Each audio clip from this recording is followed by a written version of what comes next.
طبعا بنحط برضو خط رفيع قوي عند الرموش كده، بتدي سيمبل جدا. وعلى فكرة انا استخدمت هنا دبلاينر مات سينما، مش غالي خالص تماما، يمكن من ارخص الدبلاينر اللي موجود في الاسواق. بصوا هنا ده الشكل النهائي، بسيط جدا جدا، وكمان مش صعب خالص ولا خزعبلي زي ما ناس كتير جدا بيبينوا الدبلاينر يعني حاجة صعبة يعني. الخطوة اللي بعدها وهي الماسكارا. هتحطي الماسكارا من هنا، هتنسي. قولولي في الكومنتات ايه الفكرة ان احنا دايما لما بتحط الماسكارا بنفتح بقنا شوية. انا هنا طبعا ما فتحتش بقي عشان ماسكة نفسي جدا، لكن انا كنت هموت واعمل الحركة دي، بس عايزة اعرف ايه وراء هذه الحركة. هنا بقى بنحط اللي هي المراحل النهائية، الفينش الاخير. والزيتونه بقى هنا، والمهم جدا اللي انت تعرفيه لما تيجي تحطي الماسكارا حطيها بالراحه وببطء علشان الرموش ما تلزقش في بعض وتبقى قريبه وتديكي المظهر او النتيجه الحلوه اللي تعجبك، ان رموشك تبقى طويله وجذابه وفي نفس الوقت مش لازقه في بعض خالص. خلاص كده بنحط روج خفيف كده.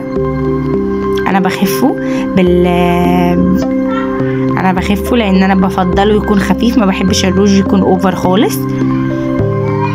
بنفس الروج شايفين بعمل ايه؟ بحط بلاشر عادي جدا وانا بكامل اناقتي. شايفين ببدا ان انا اوزعه، بتوزعيه كويس جدا. صدقيني الاهم من ان انت تستخدمي ميك اب غالي ان انت تعرفي ازاي تستخدميه مش اكتر.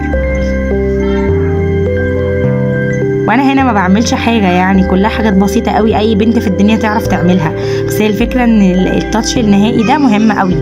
مهم تبقي عارفه انت بتعملي ايه، بتحطي فين هايلايتر بتحطيه في اماكنه المعينه، اماكن الاضاءه زي ما احنا شايفين كده. بنحط في الخد، بنحط على الانف، عظمه الانف زي ما انا حطيت. بصوا هنا هيبان بقى ان هو تحفه رغم انه مش غالي خالص. لو حابين وعجبكم الفيديو قولولي في الكومنتات، حسسوني كده ان انا الفيديو عجبكم. صدقوني ان شاء الله هطلع لكم كل الماتيريال باسعارها باسمائها بكل حاجه لو حابين ده. بصوا هنا طبعا كان عم عبد الغفور البرعي بدأ يبان شكله. بصوا هنا اتغيرت معلقه حلو.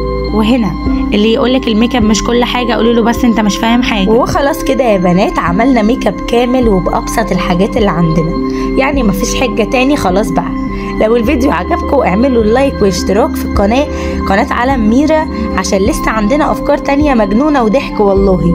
واكتبوا تحت في الكومنتات ايه اغرب حاجه جربتي تعملي بيها ميك اب. يلا اشوفكم في الفيديو الجاي وباي باي يا حبايبي.